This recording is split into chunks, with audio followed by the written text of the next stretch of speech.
again, and welcome back to Phillies Extra, the baseball podcast from the Philadelphia Inquirer.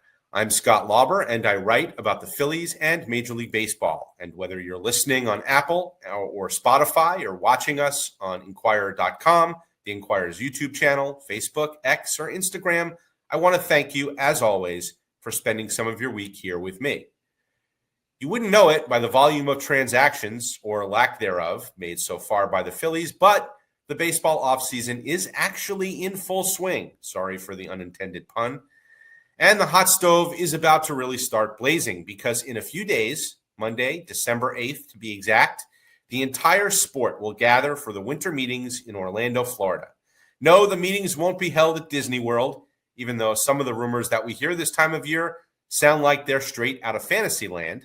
They will be a few miles away from the Magic Kingdom at the Signia by Hilton Bonnet Creek and Waldorf Astoria Hotel. I've never been to that hotel, but by the end of the 3 days, I'm sure I'll be very well acquainted with the lobby and probably all of the restaurants and coffee shops that are within sight of it. My guest this week is going to be there too. His name is Jim Duquette, and in a previous life, he was a Major League general manager, first for the New York Mets and later for the Baltimore Orioles. These days, you might know him from his work in the media. He hosts a show on MLB Network Radio on Sirius XM, Channel 89. He's also on television on SNY in New York and the MLB Network. I've known Jim for a long time, 25 years or so, and I wanted to invite him on the show because I always think it's refreshing to get a non-local, non-Phillies perspective on everything that's happening in the Phillies universe. We're going to talk about J.T. Realmuto and Kyle Schwarber with a real emphasis on Schwarber's market, which I have found in my reporting to be pretty fascinating. We will discuss the state of the Phillies' life cycle as a contending team that is trying to thread a needle between keeping together an aging core and infusing some new blood, be it with their own prospects or through free agency and trades. And I'm going to ask him to take us behind the curtain and into the suite as an executive at the winter meetings, what that's like, the energy around having the entire industry in one place at one time. So you're not going to want to miss our conversation. After that, I'll open up the reporter's notebook and welcome fellow Inquirer baseball writer Lachlan March. She'll be joining me in Orlando, so I'm eager to get her thoughts on what she's going to be tracking during the meetings, because my hunch is that it's going to be a busy week. Nobody's told me that. Certainly nobody from the Phillies has whispered in my ear and said, make sure you get some sleep over the weekend because next week is going to be a doozy. And it's not like the winter meetings represent a deadline of any kind. As we know, the baseball offseason is pretty endless. Free agents can sign in December or January, or like Bryce Harper back in 2019, they can wait until after spring training starts. As one person said to me earlier this week, I don't sense anything imminent, but who knows when things can heat up. And that's why this time of year, I have a strong urge as a reporter to sleep with one eye closed and the other on my phone, because you never know when a signing or a trade is going to happen. Dave Dombrowski said last month that free agents usually set the time frame for when things start happening. They know we have interest, he said, referring in this case to Schwarber and Realmuto, and then it's up to them to say, okay, we're ready to move forward or not. Now, it's not like a team doesn't have any control. A team can always tell a player that it needs a decision by a certain date in order to get on with its other offseason business. And while it's still relatively early in the offseason for that, it has been 5 weeks since the free agent market opened. The Phillies have given Schwarber and Realmuto space to go out and see what offers are out there for them. Both players probably have a decent idea by now. My sense then is that, we may be getting to a point where the Phillies come back around to Schwarber and Realmuto to find out what it's going to take to keep them. Anyway, I'll get into that and more later in the show. And as always, I'll take a listener question at the end. Let's get right to it then. Here's my sit down with MLB Network Radio host and former Major League General Manager, Jim Duquette. Thanks so much for joining me. Good to be with you, Scott. Nice to see you again. Yeah, you too. I ran down the highlights of your baseball resume, so to speak, at the top of the show. And in the interest of full disclosure, I think you and I met about 25 years ago, which frankly blows my mind. You were the Mets minor league director at the time, and I was a few years out of college writing about the Mets AA team for the newspaper up in Binghamton, New York. So I'd call you up every so often, and I don't think people were really texting much back then. And I'd ask you about Alex Escobar and Grant Roberts and Yeah. Pat Strange and a bunch of other prospects whose names are kind of etched into the recesses of my mind for no apparent reason. And, between us, I figure we've probably attended just about every winter meetings held this century. So Yes. I'm kind of wondering, when you think back on your career as an executive, be it with the Mets, with the Orioles, is there a trade? Is there a signing? Is there a winter meetings memory that sticks out for you? I would imagine maybe the Roberto Alomar trade in 01. Sure. But kind of what do you remember about being in the suite as it all came together and kind of being in the middle of all of it? I've been going to these winter meetings so long. I think my first one was 96, maybe. It was the year that David Cohn shopped his services to the highest bidder, and he went room to room. And it was an outrageous contract that he signed. And Commissioner Seelig said, "We're not having a winter meetings with the players there forever, ever again," because it was just such a huge number. And he was, going from room to room, basically using the leverage that he had to do it. And I'm surprised we don't have more of that now, but he was so mad. So that's how long ago, it's almost, what is that? That's got to be 30 years 30 now. years. So, but yeah, I mean, there's always good front office stories. That one you talked about, Robbie Alomar, that clearly is one of the ones stands out when you don't have a chance to trade for a future Hall of Famer. But I'm going to go back a year prior to that. Well, actually, it might be now 2 years prior to that. So it was the winter of 1999. We had just gone to the postseason. We lost in the NLCS, and we were trying to build on a team. And we lost John Olerud to the Mariners, and we were trying to sign. We thought we needed more pitching, but we were also trying to find a replacement. We had signed Todd Zeal, but the opportunity to trade for Ken Griffey Jr. popped up in our opportunities. Which, as you know, the winter meetings, because you meet face to face. Those conversations end up taking place more often, or did then, than they do now, because now, people are texting and whatever. But we had a chance to sit down. The Reds were in on Griffey, and then they were out. And Jim Bowden made a classic line: I'm not coming to Anaheim to sign Goofy. I'm here to sign Griffey, or to trade for Griffey, right? One of the greatest lines ever. Yeah. Well, we thought we would jump in on it because they had, at that point, they decided that they couldn't do it. And we had two different offers with then Pat Gillick, obviously a former Phillies GM, but he was the GM of the Mariners at that time. And it had gotten to the point where we discussed a couple of players, 4 different players, but it wasn't going to be 4. It was going to be like 2 or 3. We discussed it to the degree that he went back to talk to Griffey about waiving his no trade to New York. Wow. And he gave Griffey not a full day. He gave him minutes, like 15 minutes, to decide whether he would accept the trade to New York. And Griffey was so put off by that he wouldn't. And so Griffey refused to accept the trade. I think if he had given him some time and thought, he would have agreed to it. And we had Piazza at the time. It would have been Griffey, Piazza. We had Ventura at the time, as you remember, Edgardo Alfonso.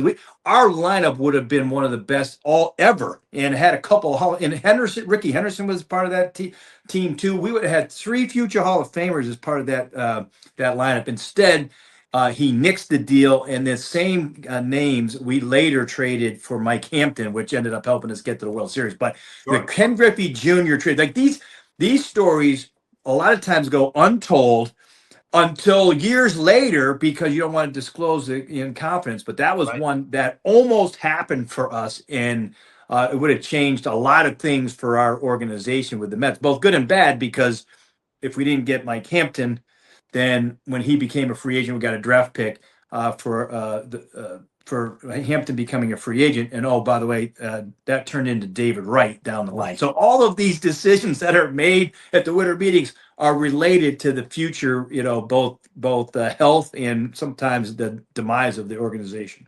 I love that. I love stories like that. And I wonder whether it must make you laugh now in this part of your career in the media when, we report kind of breathlessly, Team X has checked in on this player, or, they've talked to this team about that guy. Because I'm sure you talk to everybody about everybody, right? That's part of the job as an executive, is to be in on everyone you can be in on, or figure out who's available from all the other teams, right? So some of this stuff, I would imagine that doesn't get reported would absolutely blow our minds years later about what could have happened, or what was close or what wasn't close, right?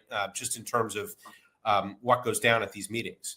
Philosophically, I think that it's the same now as it was back then, in the sense that you didn't want to be surprised by any deal. You didn't want to be surprised, oh, somebody was available. Why weren't you why weren't you having a conversation, right? I learned that early on from mentors of mine, with Frank Cash, and Pat Gillick was a mentor of mine. But over the years, you want to make sure you understood the lay of the land going into those winter meetings, so that you could pivot quickly. And many times when you'd see rumors at the winter meetings, which are upcoming, there was a delay that usually happened a day or so earlier, and you were on to other things and trying to move on to other things. So that's how quickly things go.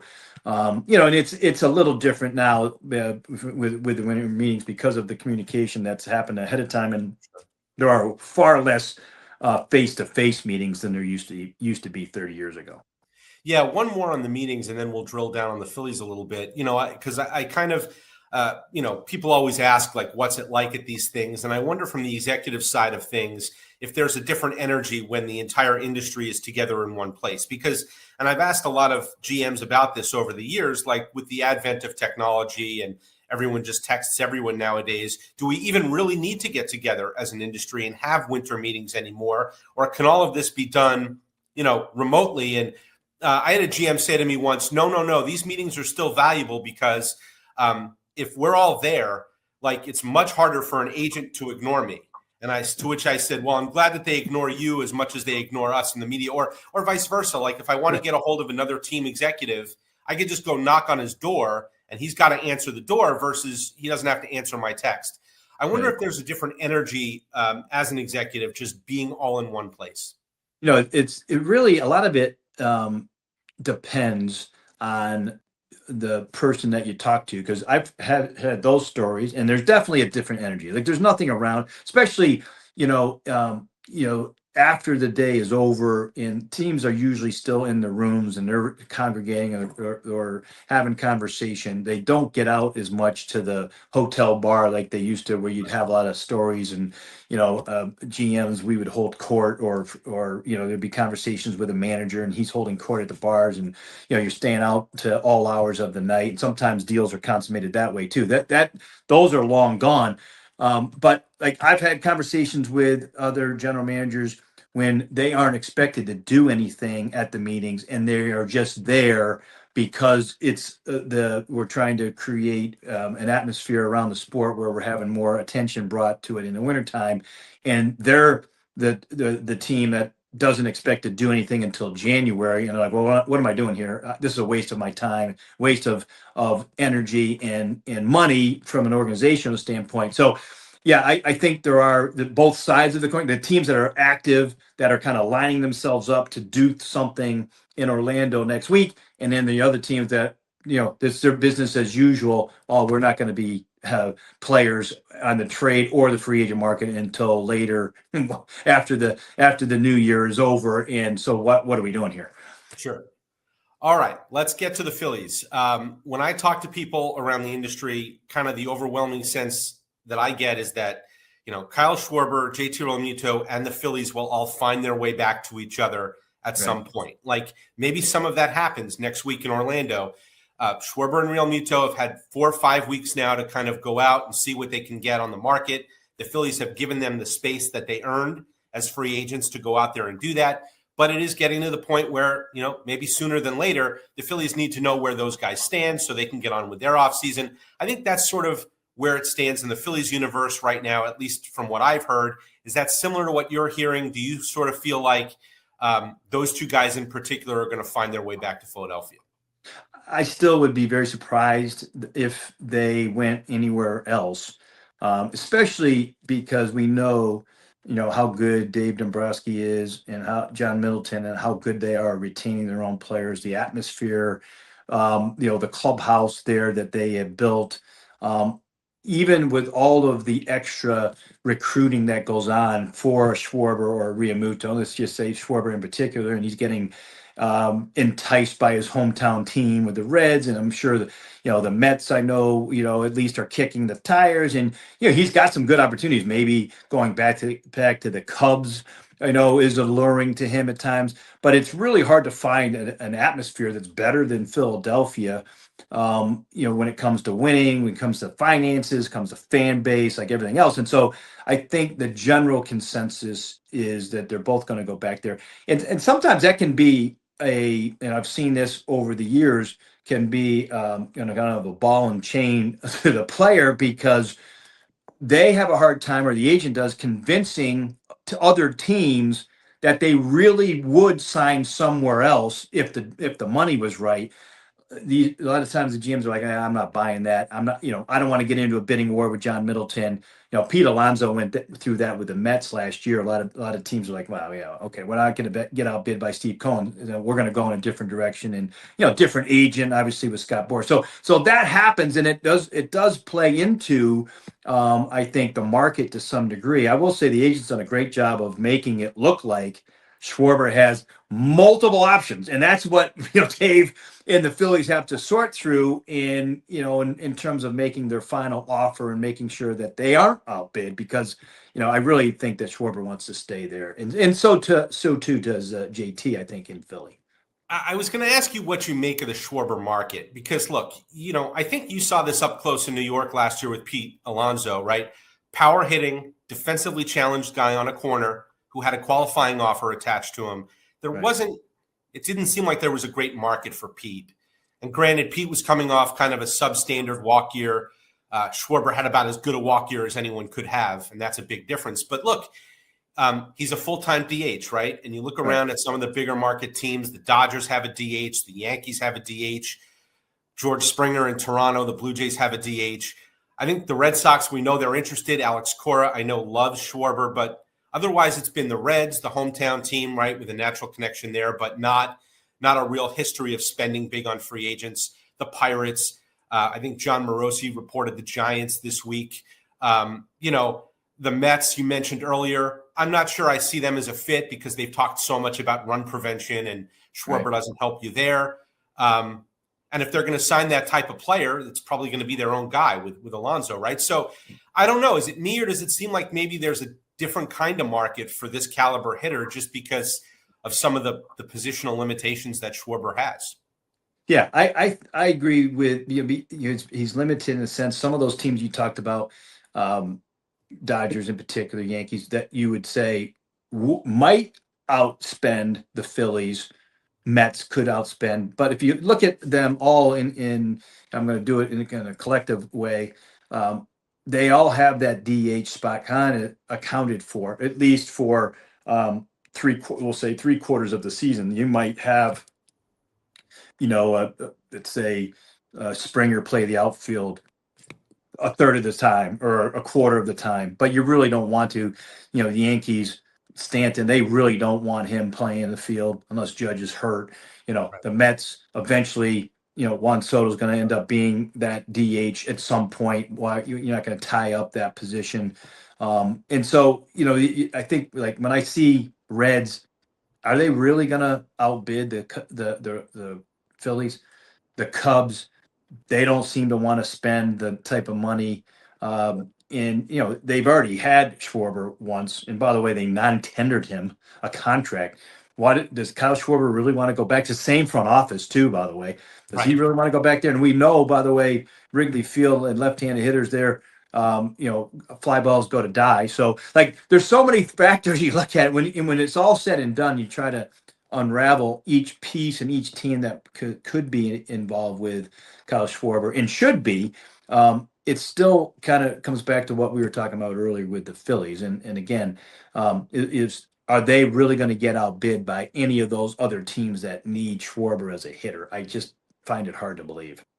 So we know the Phillies want to bring Schwarber back. We know they want to bring Realmuto back, and they should. I mean, there are good reasons to want to bring both of those guys back. But while they wait, it does make you think a little bit and I think that those two guys in particular, there's a unique component here in that you're paying an additive price for an intangible in both cases. Like with Schwarber, it's the leadership component, right? I mean, the guy is a serial winner, 10 trips to the playoffs in 11 years with 3 different teams. And it isn't a coincidence. Like, you've been around him. I'm not sure I've seen players gravitate to one guy in a clubhouse more than quite the way they do with him. And with Realmuto, it's the impact he has on a pitching staff, right? He's diminished a little bit now from an offensive standpoint from what he was at his peak, but from the game planning to the pitch calling, I mean, he's an extension of the pitching department. Zach Wheeler swears by him. Christopher Sanchez says pitchers are, quote, nothing without him, unquote, you know. But I also, like Schwarber, I see a full-time DH will be 33 next year and a catcher in J.T. with a lot of mileage who's going to turn 35. And I wonder if you could make a case, you know, as a front office person in the room with the Phillies and say, look, I mean, maybe we should take this opportunity to move on from one or the other and maybe use that chance to get younger, to change the mix that's been together now for several years. Like, would they be better off taking the money that's allocated for, let's say, Schwarber and pivoting to like a Cody Bellinger, right? Who's got defensive versatility and really good defense at that. He's a couple of years younger, maybe gives you a little bit of a different look or a different feel. Is there a case to be made that, you know, maybe the Phillies should think in a different direction, at least in one or the other situation? Yeah, I think you can always talk yourself into those situations, right? And Bellinger is an exception in the sense that, like, not everybody can play in a market like Philly, but Bellinger can't. Like, Bellinger can play. We've seen him do it in LA. We've seen him do it in New York. So he's an exception where you go, okay, you know, that's a guy that I would have interest in. But then when you start to like dig in a little deeper on his particular case, who his agent is, who you're bidding against, you go, well, the Yankees have already had dialogue going all the way back to the GM meetings and probably before that with Scott Boras.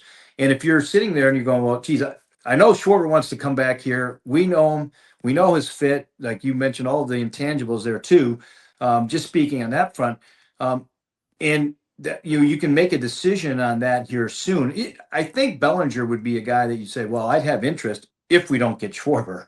Right. You know, and maybe Bellinger doesn't, you know, maybe he feels like a second, you know, the backup plan, let's say. But I think I would sell it as this is more of a timing issue. Bellinger is going to take a little more time to figure out what his market is and where he's going to sign. Schwarber feels like it's coming down the pike here pretty quickly.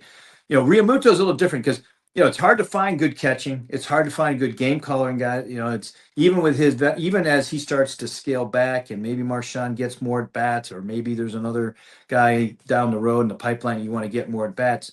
You know, I think there's still a place for JT, and I don't think it's going to get too high or too expensive because of that age, as you mentioned.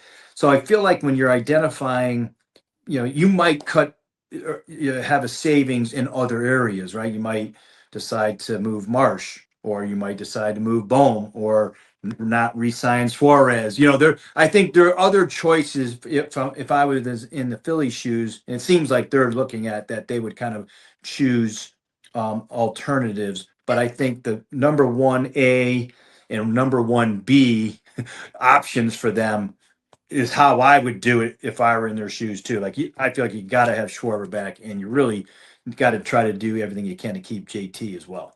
You know, as an organization, they're in an interesting spot, and I think maybe it's a matter of your perspective, because locally, you know, look, they keep winning more games every regular season, so it's reasonable to think, like, why would you break up a team that won 90, 95, and 96 games in the last 3 years?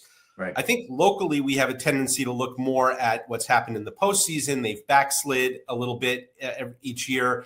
Sure. And people say, you got to change the mix. This group's been together and it hasn't gotten over the hump. I wonder whether externally, and you see this from maybe sort of the New York side of things, being around the Mets as much as you are.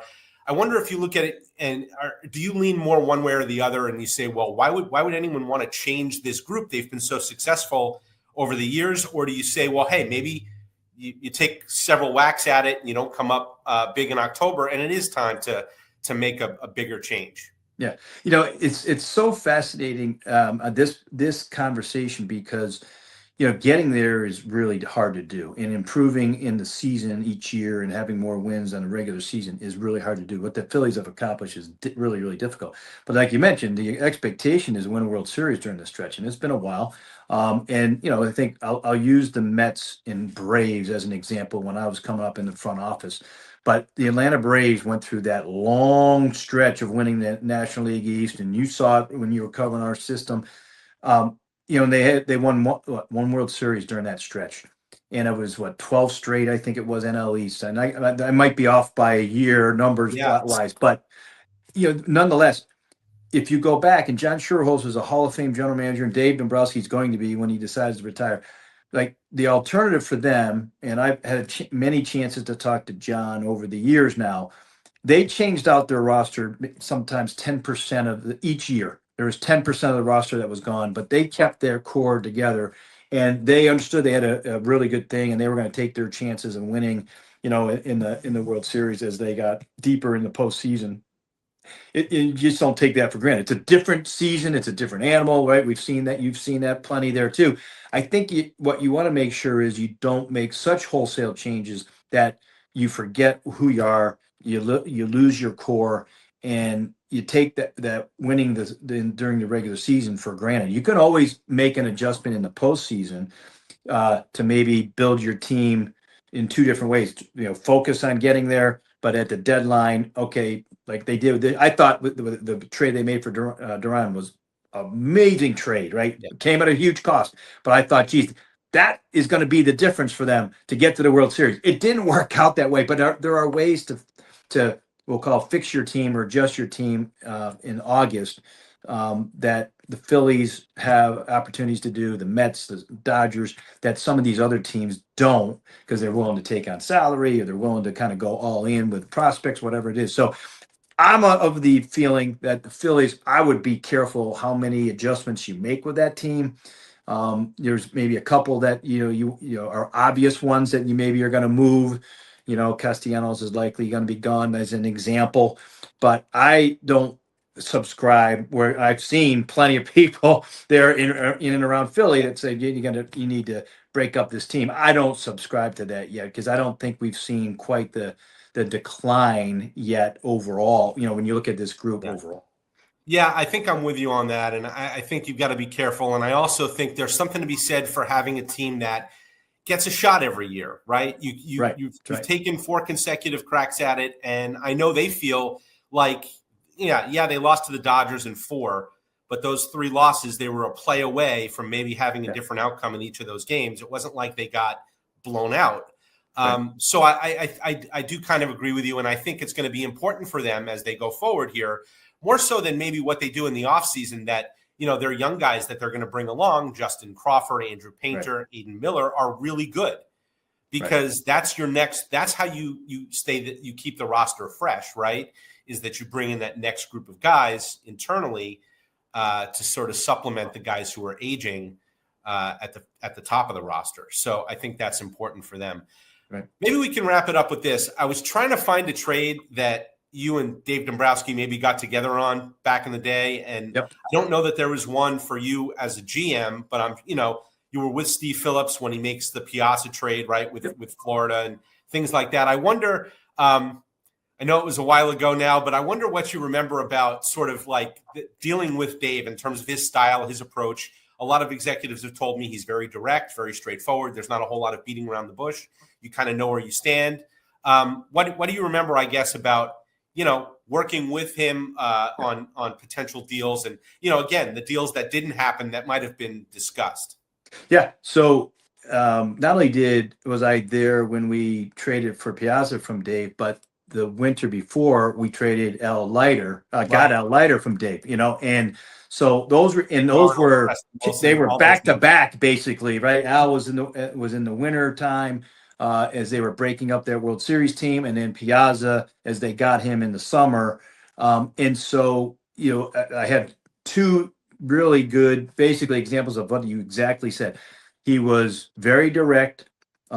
He knew what your system, what he was looking for. So very clear. He was looking for young, controllable talent in those particular trades. He had done his homework from all his research on the guys that were the best in our organization in the minor leagues. And, AJ Burnett was a part of one of those trades back in the day. We had another first rounder who his name is escaping. Jeff Getz was another name, if you remember. Ed Yarnell. These are guys that go just on the way back machine. Some hit, some didn't. But he built a breadth of like three players that he wanted for each guy, and he picked the right players in each of those instances. And we tried to get him off of some of those guys because we liked them as well, but he was adamant about doing it. And ultimately we wanted both players, and so we felt the cost was fair, even though it was expensive to do it. So yeah, I think that stood out to me was he was, because again, I was just an executive coming up and trying to grow at that point, and I was looking for examples of people to kind of keep an eye on. And Dave was always one of those guys, especially after winning the World Series there with the Marlins. So those were two examples of ones that he knew what he wanted. He was willing really, he was a really, really good negotiator. But in the end, it was the decisiveness that stood out more than anything else. Sort of the opposite sort of trades for what Dave's known for, right? He's known that's right. Kind of go for it trade, right? He's the one who trades the prospects, so to speak. Although I think, I think his record on holding on to the ones who hit are pretty good. Like with the Red Sox covering him there, I remember, he didn't trade Mookie Betts. He didn't trade Rafael Devers. He didn't trade Benintendi. The ones he traded were the ones who his self-scouting was right on in that one when he traded Moncada, when he traded, but yeah, those deals were sort of the opposite, and there he is sort of picking off your farm system. So that must have been interesting as well. Yeah, for sure. Yeah, I think you hit on a good point. Most of the time he has never been afraid to trade prospects to get major league ready talent, but impactful major league talent that fit the major league roster. But he held on to the young guys that were the most important ones. And a lot of that has to do with your own self-evaluation, which he's also very good at. I think that's why he's going to be a Hall of Famer. At some point, that's why I still feel the Phillies are going to end up winning a World Series over the short term here, because they're in good hands there, and I think all of those things kind of still apply. Things that we saw when he was with, so maybe a little different payroll depth, with the Marlins, but as you see when he was in Detroit, didn't quite get there, but Boston obviously, he did as well. So yeah, I think I'm looking forward to watching what the Phillies do this winter, because it's going to be active, and I think it's going to be kind of getting full circle. I think the Phillies are going to be pretty active next week in Orlando. Oh, I hope you're right. That'll keep us all busy. Jim, this was great as always. I know that your schedule's packed between MLB Network Radio and Sirius XM. Tell people when they can hear you on that. Yeah, so on MLB Network Radio, it's on XM channel 89, 10 a.m. to 1 p.m. Sunday through Friday. So Sunday I have a front office show with Jim Bowden, another former general manager. He and I get pretty much every GM. Dave comes on with us. Preston Mattingly comes on we've gotten every GM this year on that show. And then my show during the week, Monday through Friday, same time slot, 10 to 1. And we'll be down there. Our slot is 10 to 2 in Orlando. Monday, Tuesday, Wednesday, we kick off our show on Sunday, 4:00 p.m. Eastern time, our front office show. So yeah, thanks for letting me promote that. And of course, your work with SNY in New York and MLB Network, you're everywhere. So in a few days, we'll all be together at the winter meetings. Safe travels to you, and thank you very much for squeezing in a little bit of time to be with us at Phillies Extra from the Philadelphia Inquirer.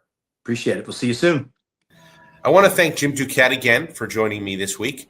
It's time to open the reporter's notebook, and for that, I'll bring in my baseball writing teammate at the Inquirer, Lachlan March. Welcome back to Phillies Extra. Thanks for doing this. Hi, thanks for having me back on, Scott. So we're a few days from the winter meetings, and my question to you is: are you ready for Orlando? I'm super ready. I'm ready for some warmer weather, and I'm hopefully ready for some action for the Phillies to do something. So, what do they call it? They call Orlando the happiest place on earth, right? I wonder if the Phillies are going to be happy when they come out of there. Let's say a Phillies fan went to a deserted island somewhere out of cell phone range at the end of the GM meetings on November 13th, and they're just getting back now. They would have missed exactly nothing, right? Mm-hmm. Really. Kyle Schwarber and J.T. Realmuto are still free agents, and until they choose where they want to play, the Phillies offseason can't really begin. I don't know. Based on kind of a little of what I'm hearing, maybe we get some resolution to that within the next week or so. Most people that I talk to have thought when all is said and done, Schwarber and Realmuto will end up right back here with the Phillies, not unlike Aaron Nola 2 years ago. But I do want to touch on Schwarber's market, right? Because I find it fascinating. I wonder what you make of, some of the reports that have trickled out lately about not only the Reds, Schwarber's hometown team, but like the Pirates, the Giants, not exactly the usual suspects when it comes to suitors for a top of the market free agent. What do you make of those being sort of the teams that are most linked here with Schwarber?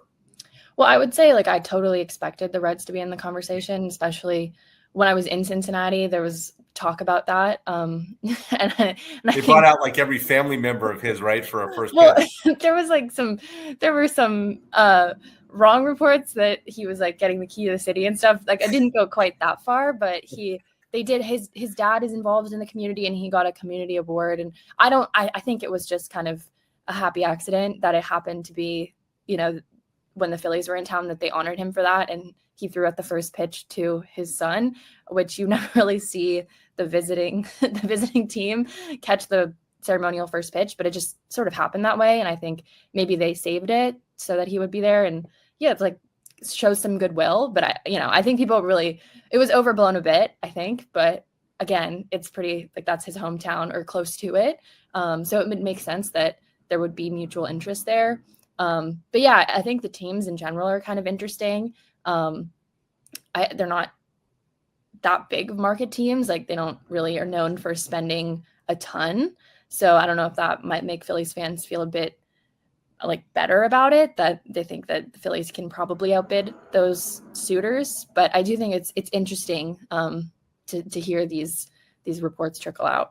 Yeah, the Reds, look, so it makes sense, right? They're a young team on the rise. They have a lot of starting pitching, really good starting pitching. I kind of thought if they had somehow, some way gotten past the Dodgers, that was going to be a dangerous team in the playoffs, just because, Hunter Green, Andrew Abbott, Nick Lodolo, on and on, kind of down the list. They had some pitchers who could take you out in a short series. They can't hit. So Kyle Schwarber would be a guy. Not only is he, a native of Southwest Ohio, very much involved. He goes back every winter. He lives there. He has said, I asked him at the All-Star game, and he talked about wow, that would be really interesting to go home and play for your hometown team. I have no doubt that the Reds are really interested, and Schwarber's probably really curious what that would be like to go back and play at home. But the Reds have signed two players in their history to a 9-figure contract. They were both extensions, Joey Votto and Homer Bailey. Trivia question: who signed the largest free agent contract in Reds history? I have no idea. Castellanos. Oh my God! $64 million. Huh. That's the largest, and I think there's someone. Mike Moustakas, I think, is tied. $64 million. That's the largest deal that they've ever given out. So.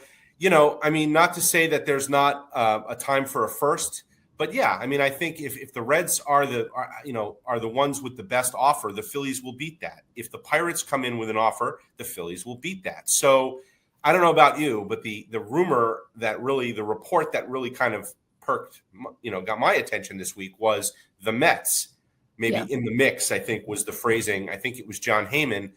The Mets may be in the mix. And I thought, okay, look, the mission for Schwarber's agents from the start of this has been to go out there and find the best offers they can and essentially drive up the price on the Phillies, right?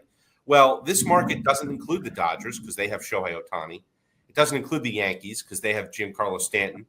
The Cubs look like they're more focused on pitching. Even the Blue Jays, right, who are in on everybody, it seems like, and are willing to spend a ton of money coming off the World Series appearance. They've got George Springer in what looked like a career renaissance as their DH. We know the Red Sox really, really like Kyle Schwarber. Alex Cora loved managing him. But like their lineup kind of skews left-handed. Maybe they're more interested in a Pete Alonso or an Alex Bregman. So if you're Schwarber's camp, you kind of need a team that's going to really drive up the price. And, while I think the Mets, if they're going to sign a player of that grouping, are going to re-sign Pete Alonso, I'm sure Steve Cohen doesn't mind driving up the price on the Phillies to get Schwarber back. So, am I kind of a conspiracy theorist on this? Or, how do you kind of read this? Maybe the Mets are in on Schwarber.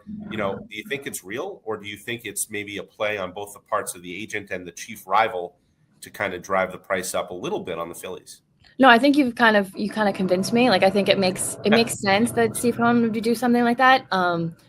It's money that they can't spend elsewhere if they spend it on Schwarber, and it doesn't really make a ton of sense to have Schwarber in their lineup if Juan Soto is going to be a DH probably soon in his career. So locking up that spot with Schwarber, who doesn't play a position, doesn't make a ton of sense.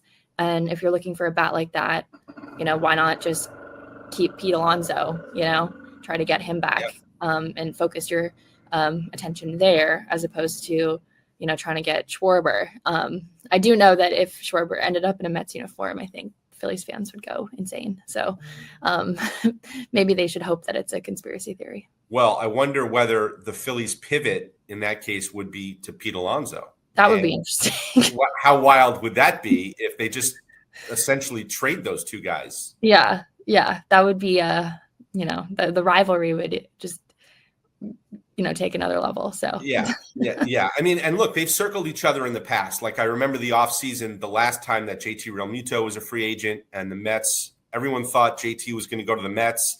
He wound up signing back with the Phillies, and the Mets signed James McCann to be their catcher. Big mistake there. Zach Wheeler, right, went from the Mets to the Phillies in free agency, and the Mets apparently had no interest in him that winter. He's gone on to be maybe the best pitcher in baseball over his time with the Phillies. So they have definitely kind of run in the same free agent circles before, but this would be a doozy, I think, if it were to happen. And until further notice, I think that the Phillies remain the favorite for Schwarber and probably for Realmuto as well. One thing I wanted to mention is that I think while a lot of us were sleeping last night, Cedric Mullins signed a 1-year, $7 million contract with the Rays. And I wonder, not that that's going to have a huge impact on Harrison Bader because he was going to get more than that anyway. But, it's funny to think back to July, and Mullins and Bader were kind of like the two center fielders on the trade market. The Mets trade for Mullins. The Phillies trade for Bader. Bader winds up hitting like 200 points higher than Mullins for 2 months.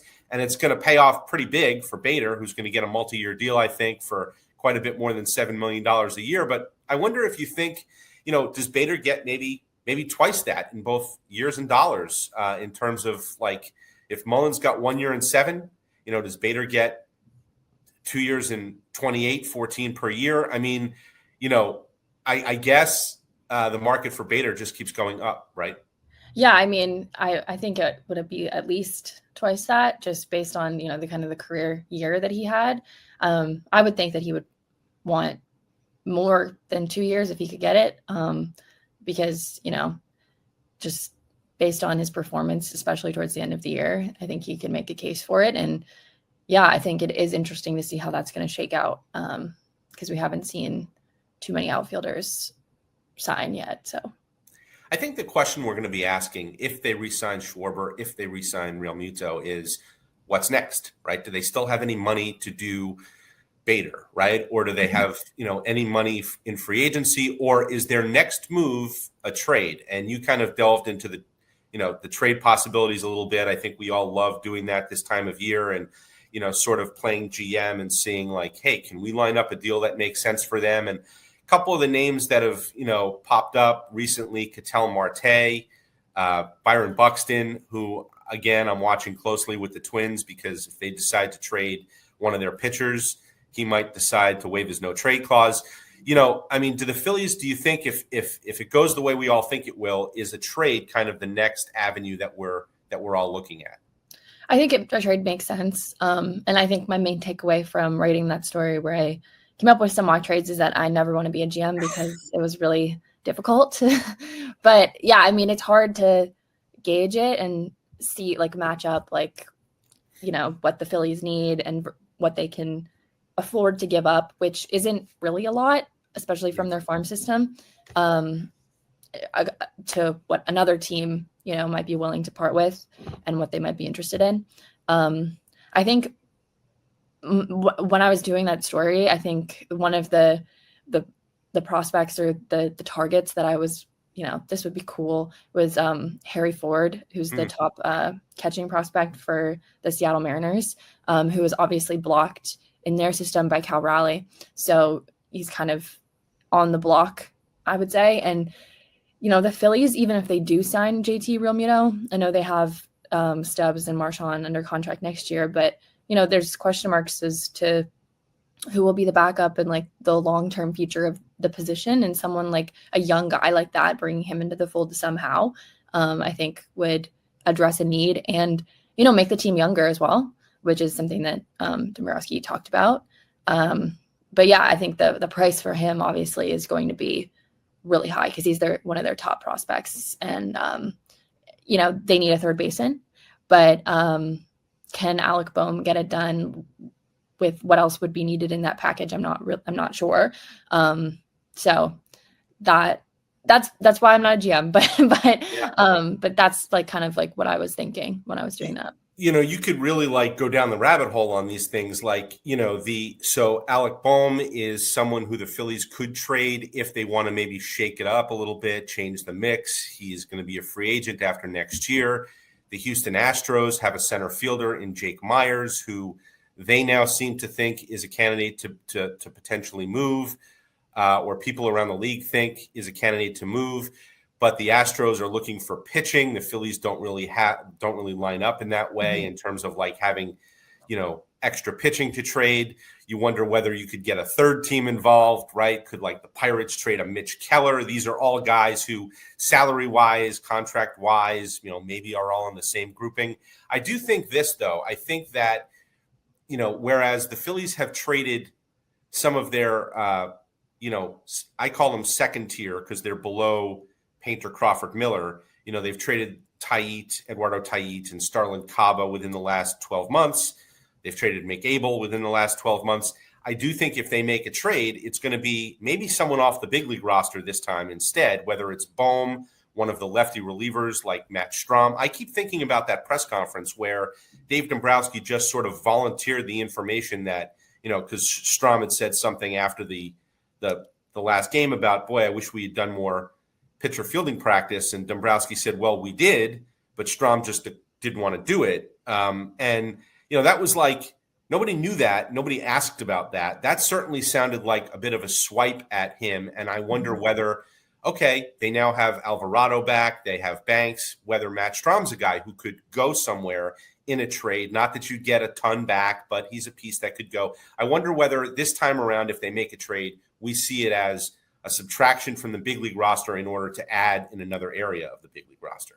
I think that would make sense just because, the farm system is so thin beyond the big three. And you've gone this long without trading any of those guys. And you need a lot of them, all three of them potentially next year. So you really don't want to give up any of them. But the problem with trading someone like Boehm is obviously there were trade rumors around him last year, but the Phillies didn't get what they thought was fair for a return. So they kept him around, but now, he's 1 year closer to free agency, his value is a little bit further down. So are they just going to be selling low on him is the question. So I think that might be the only avenue, but the question of what they'll get back is a real one. Yeah, and then what do you do at third base? Do you sort of patch with Otto Kemp and maybe Edmundo Sosa and wait for Aiden Miller? Because, Aiden Miller could have a great spring training, but I think you're still going to want to have him play a little third base, which he's never done before in AAA, before you just plug him in at third base. Then again, we did see them essentially do this with Bryson Stott back in 22 when he was a rookie. He was the opening day third baseman before he moved to shortstop and then second base and then back to shortstop for the playoffs. So, who knows? I mean, Aiden Miller may come faster than we think, but, maybe there would need to be something there. And then, of course, and we can wrap it up on this, there's sort of the $20 million elephant in the room of Nick Castellanos and what do you do there? And the longer we get into the offseason, the more I think it might be a later in the offseason kind of thing, because if you're the Phillies and you are basically committed to moving forward without Nick Castellanos, don't you have to wait for the dust to settle on free agency and some of these trades? And then there are going to be some teams that are out there looking for a bat that didn't get one. I don't know if that's the Royals, who had one of the least productive outfields in baseball this year. Yeah, maybe it's the Pirates, right? Like, they strike out on Kyle Schwarber. They have a desire to, spend a little money, put some bats in the middle of their order. A Nick Castellanos at a price that is severely discounted, with the Phillies picking up most of it, might be appealing to a team like that if they've come up empty. So, I wonder how you because it's really hard to figure out how that domino falls, and maybe it falls later in the offseason. Yeah, I think that makes a little bit more sense. They'll wait it out to see if they can find a suitor, and then, if they can't, maybe a release or something would have to be, all that money. But I think you would wait as long as possible to try to find, a trade partner if you can. It is interesting because the Phillies have kind of showed their cards with this, with Dave saying that, a change of scenery is, beneficial on both sides. So I think everybody in the league knows what they're planning. So that also kind of takes away kind of their leverage. So I think everybody knows that he's available. And so they're just maybe waiting until, they get a call after, like you said, another team comes up empty and, is interested. Do you remember Dombrowski saying at the GM meetings, I think I asked him about, the market for right-handed hitting outfielders, because the Phillies have been looking for a right-handed hitting outfielder forever, it seems like. And, whether it looked any different this time around than it has in previous off seasons or previous trade deadlines. And he said, he volunteered that story that he was having a conversation with someone from another team right before he'd come in to talk to us. And, the person said, oh, we're looking for outfielders, and I'm not really sure where we're going to get them. And, again, the reporter instinct in me was like, oh, well, Dave is sitting there with one who's, Nick Castellanos, who hits from the right side and plays the outfield a little bit, not great, but, fits the billing. If you're looking for a right-handed hitting outfielder, come on back to me. I got one for you. I really wonder whether that's the play there, is just sort of, someone is going to, when the music stops, someone's going to be left without a chair, and Nick Castellanos is going to be the guy for that team, again, at a really discounted rate. So I'm sure that they're going to talk with a lot more teams about him just at the winter meetings, just as they did at the GM meetings, and we'll see if they can maybe find a landing spot there, a change of scenery, as Dave Dombrowski put it. But I know you will be there. I will be there. Orlando, in the shadow of the Magic Kingdom. Hopefully some magic happens next week, one way or the other, and you and I have a little bit of something to write about. So, Lachlan, safe travels to Orlando. I know I'll see you Monday, and thanks for hopping on. Yeah, thanks for having me. See you in Orlando. Okay, it's time to play Hit and Run, where we take a question from you out there. Want to join the conversation? Drop me an email at slauber@inquirer.com, or reach out on the social media platform of your choice, X, Blue Sky, Facebook, Instagram, Threads, or you can always drop a line in the comments section on YouTube as well. This week's question comes via email from loyal reader Steve Hunt, who asks, was wondering if the Phillies will make an attempt to sign Pete Alonso and move Bryce Harper to the outfield. Also, why is Alec Boehm's name always kicked around in trade rumors? He's one of the few players who consistently puts his bat on the ball and hits for average. Great question, Steve, as always. Thank you for sending them along. Based on my reporting, Alonso would seem to be an option for the Phillies if, and probably only if, Kyle Schwarber signs somewhere else.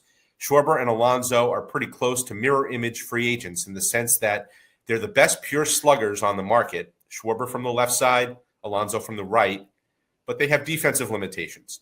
Schwarber's a full-time DH, of course.